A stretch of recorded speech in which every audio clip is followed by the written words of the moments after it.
Be sure to check out this week's Beer Diplomacy with our guests Mark Malkoff, Amy Vernon, and special guest Khayyam Wakil, straight from LA with O Doctor, of course, myself, Stuart Tract. Our topics this week range everything because the world is going to hell in a handbasket. Getting tased on baseball fields, riots in Greece, capping oil spills, you name it. Make sure to check us out at beerdiplomacytv.com.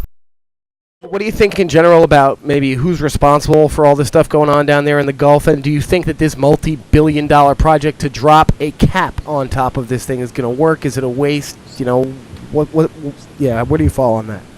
Okay, well, first of all, I think that it is a fault of the vast right-wing conspiracy. Now, I honestly, do you know what? It's everybody's fault because, do you know what? I drive a car.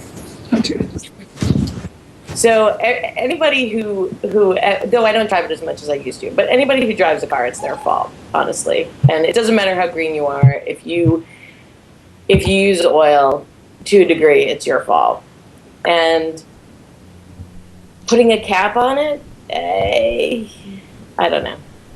I'm not really all that convinced. I saw There Will Be Blood, and I saw how much pressure can come out of an oil derrick or well or whatever, and it's going to be less pressure because it's underwater, though. I mean, it's coming out of the water, so it shouldn't be like the whole geyser thing. The thing is that they built one thing in this X amount of time, and we don't trust Americans to build anything. If it was made in China, like everything else, I would assume. Yeah, but everything that's built in China is crap too. I mean.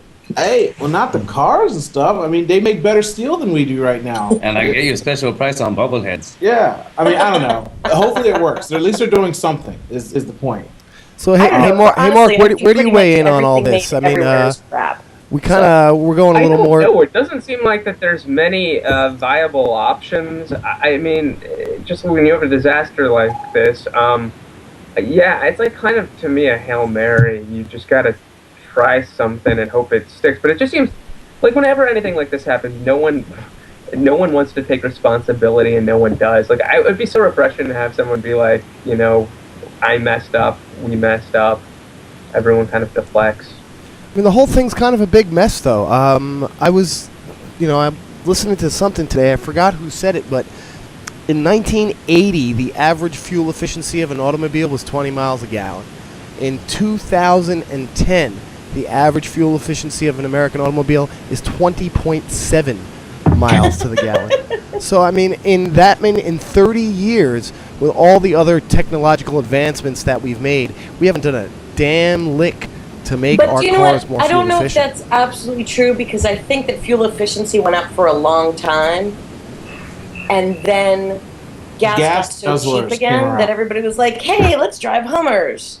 So fuel efficiency just went back into the toilet. And the other thing is it doesn't matter if you want to talk about cars and oil. Oil's in every freaking thing. You know what? I add olive oil today in my food. I have lots of oil in my hair. There's oil. That's different. That is not the same oil that you're. I'm just talking about oil in general. And how she was saying, like, everything's blamed. There's petroleum products, oil products, and massive amounts of things besides just driving your car. And I mean, gasoline. It's the world we live in. Hopefully they clean it up. Nobody go for a swim for a couple months, and we're just going to keep screwing up the planet. Next story. Amy, you have children. Yes, I do. Do you drive a large car to handle all those children at once? Well, first of all, I only have two. Okay. Still, that's two more than I've got. Let's just start with that. I've got 37 children. We have two Corollas. So they get pretty good gas mileage. My mother-in-law has an Outback, which is a little bigger, and but that still gets pretty good gas mileage. So, I mean, I have never wanted an SUV, and I remember I told my friends in college that even if I had children, if I ever got a minivan, to just shoot me.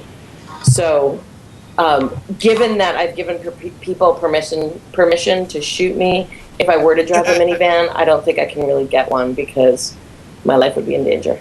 And Mark, what are your feelings on SUVs and minivans?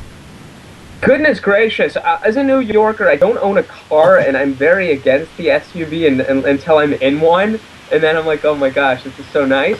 But I've never owned one. I actually did a project with the Ford Motor Company back in October, and they gave me a Ford Fusion Hybrid, which I drove around for a bunch of months. And there are people, major companies like Ford, that are trying to develop. And I mean, it was insanely, the hybrids, it's amazing what they're doing. The problem is that they're a little pricey, and it's hard, I think, for the average person to probably afford it. But yeah, I don't know, if I was buying a car, it's just, especially if you have a family, the SUV's tempting. I just don't think I could do it. Yeah, I don't get it either personally, and yeah, they're big, they're unwieldy, and you can't see over them when you're trying to drive, and that's almost as dangerous as killing the environment. So yeah, I guess we are going to move on to our next topic, and I am torn as to which one it should be. So yeah, let's go to police use taser gun on Phillies fan. We totally don't need to see the video again. No, but the best part of that is like the memes that have already come up. So please do share with us, because I've been, unfortunately, believe it or not, I haven't been following all of them. I just think it's pretty ridiculous. So go for it, Amy. Well, I mean, come on. The guy was just like running across. I mean, the fact that they used the taser on him is borderline insane. But the memes are awesome because, there's the one of like the little girl who's like holding, I think it's like a bottle of like bubbles, and she's running and she's like looking over her shoulder.